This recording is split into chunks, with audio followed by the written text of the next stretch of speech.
Welcome, everyone. I'm excited to talk to you today about emotional development. Emotional development is a process in which children are provided with opportunities to develop their sense of self. Through several learning experiences and daily activities, they are required to overcome challenges, which leads to an increase in emotional development. As parents, providing children with support for emotional development, opportunities to assess risk, and occasions to participate in child-directed play can contribute to developing self-confidence. These techniques facilitate rewarding experiences for you and your child as they engage in emotional development. Emotional development begins with learning how to identify and express our own feelings. When we can acknowledge and accept our feelings, we can learn to manage them and to recognize what other people may be feeling. This is a foundation of self-control and empathy, both so critical to the successful functioning of our society. We can support children's emotional development by giving them the words to describe their feelings and modeling self-awareness, acceptance, and empathy. Children need our help to figure out how to understand and manage their emotions. Next, we will explore some great ways for you to promote emotional development at home, starting with infants. Talk to your baby about how they are feeling. Change your tone of voice, facial expressions, and enthusiasm, depending on the emotions your baby is expressing. Model empathy by talking gently to and holding your baby when they are upset. Hold a doll or stuffed animal in front of your baby. Say something like, "Baby doll is happy to see you." Talk to your baby using different tones and facial expressions such as surprise, happy, silly, or sad face. Observe how your baby reacts to different expressions and voice tones.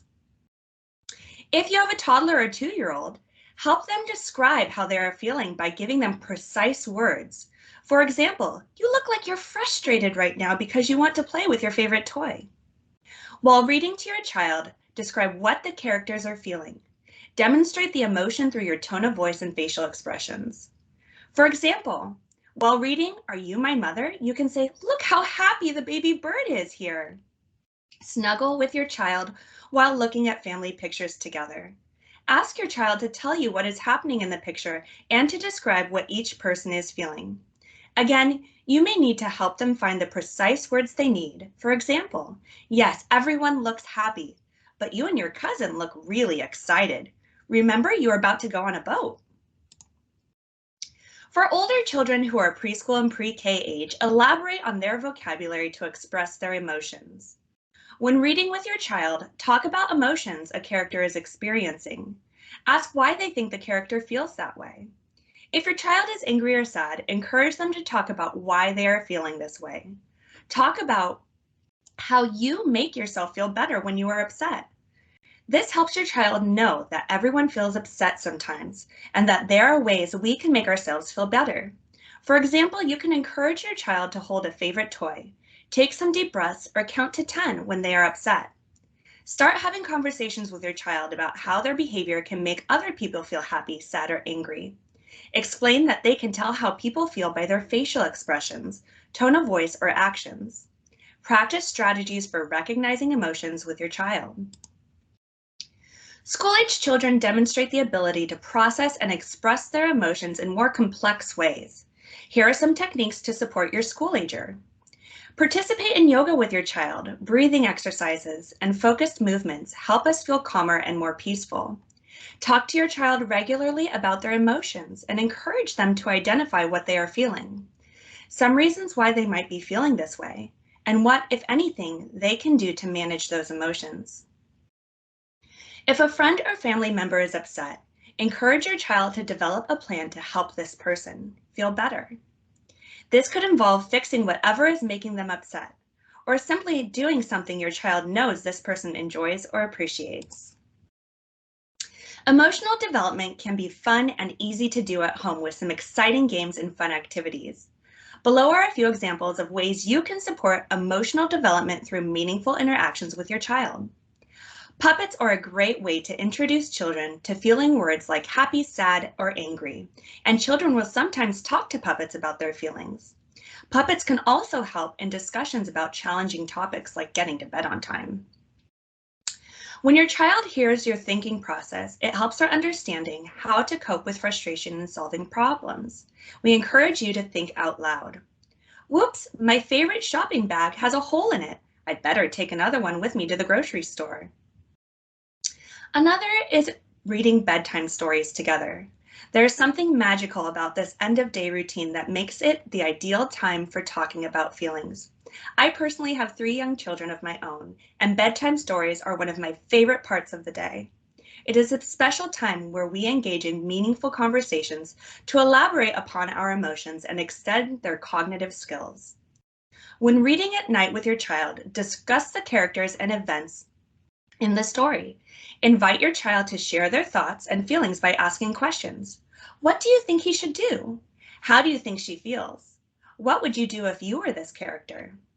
You can also do a job together. Instead of asking your child to do a chore alone, do it with her. The two of you might fold laundry, set the table, rake leaves, or paint a wall. Play games. Card and board games and outdoor games such as tag or hopscotch offer built-in opportunities for helping children learn to take turns, cooperate, handle frustration, and more. While playing games together, focus on fun instead of winning or losing.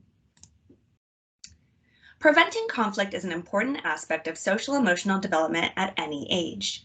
Before a friend comes to play, help your child put away toys they do not want to share.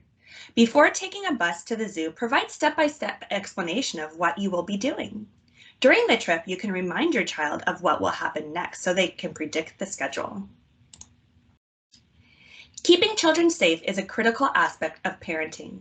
Part of this responsibility is teaching children to move safely in their environment. A key factor in supporting your child's emotional development is providing them with resources to assess risk by navigating their physical environment. Risk assessment is a child's means of matching the demands of the environment with their own sense of inner capacity.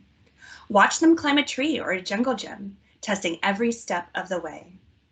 Through scaffolding, which involves breaking learning into chunks to make the materials or skills easier for kids to master, maintaining safe and developmentally appropriate boundaries, and engaging in challenging activities, we support children's critical thinking skills reflecting risk assessment. With adult supervision and support while assessing risk, children develop a sense of independence and empowerment, which leads to an increase in self-confidence. Here is an example of risk assessment in action. Imagine your child is attempting to climb up a climbing structure for the first time. While they are excited about the potential of sliding down the slide on the other side, they are hesitant because of how high the climbing wall becomes. Kneel down on your child's eye level and ask them if they would like to try to climb the climbing wall. If they are ready and express interest, reassure your child that you are right behind them in case they need some help. Allow your child to begin to climb the climbing wall. While doing so, reassure them that they are doing a great job and you believe in them. Remind them to go slow and navigate stable footing and opportunities for proper hand grip. Ask them questions about how they feel and what they need to do to get to the next level. Once they reach the top, celebrate together and let them know they did it all by themselves. What an amazing accomplishment and opportunity to build your child's emotional confidence. Rethink risk and see its values, not just its problems. Developing a sense of self and belonging is another critical aspect of supporting your child's emotional development. In order to ensure that your child reaches their potential sense of self and belonging, it is recommended that time is spent acknowledging their perspective and ensuring they feel both seen and heard. Your child's experiences and voice are valuable. It should be expressed and celebrated as a family. Acknowledging your child's perspective and ensuring they are both seen and heard helps ensure they reach their potential self and belonging. Building a child's sense of self can also be done through child-directed play. Child-directed play, or CDP, is a special form of one-to-one play between you and your child in which your child directs and leads. Child-directed play can be used with children who are between about 2 and 10 years old, with slight adjustments for age or developmental level. Research shows your child in this way can build a sense of self-direction and self-confidence in your child. It fosters children's language and social development. Allow your child to receive focused attention from you without having to misbehave to get it.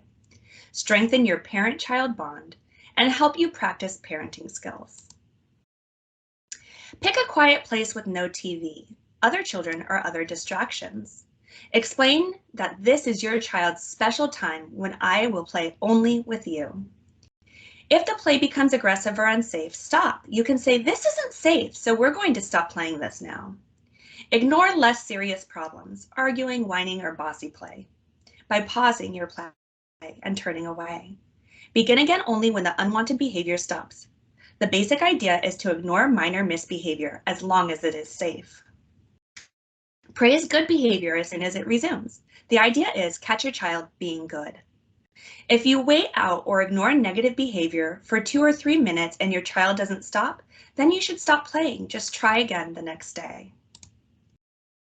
When children feel confident and secure, they are more likely to succeed in school and achieve personal goals. As they get older, they learn to confront problems and resist peer pressure. More important, having a positive self-image helps a child feel happy and capable of maintaining personal relationships. Building children's self-esteem is an ongoing part of parenting. Letting children do things for themselves helps them acquire needed skills. When parents respect their children, the children learn to respect themselves. And when parents show affection, children learn how to share their feelings with others. Parents' actions influence the way children feel about themselves. When a parent holds a child, the child can feel how important they are. As a parent, remember to talk to your child, listen to what they have to say, and show them that their opinion counts. Children need their parents' unconditional love and support. The love of a parent should not depend on good behavior of a child. Even as they set limits and enforce discipline, parents should reassure their kids that they love them. This is an overview of building confidence. So first, appreciate efforts, no matter if they win or lose. Encourage practice to build competence. Let them figure out problems by themselves and let them act their age. Encourage our curiosity and give them new challenges. Avoid creating shortcuts or making exceptions for your child. Never criticize their performance and treat mistakes as building blocks for learning. Open the door for new experiences. As you navigate the journey of supporting your child's emotional development, you also support your own development of self-confidence. Through a willingness to try, practice, and optimism, the sky is the limit for you and your child. Here are some phrases to remember as you continue to support your child in building confidence. You are capable. You are brave. You've got this. And you can do hard things. I believe in you. Those are the main concepts I wanted to share with you today. Thank you so much for your time,